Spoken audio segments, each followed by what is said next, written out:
nakisanayan, siyempre.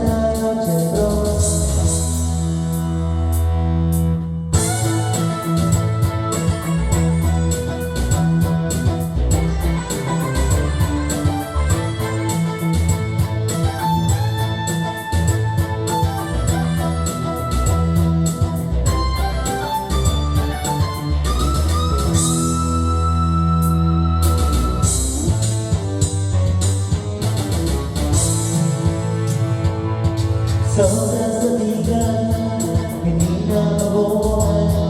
Sobra sa taman, langit ko ba?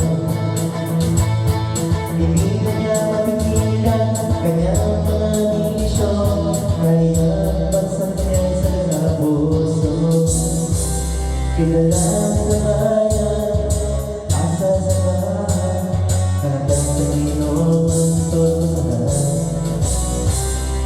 Mayroon pa kayang pag-asang mabago ang taong makikisalanan.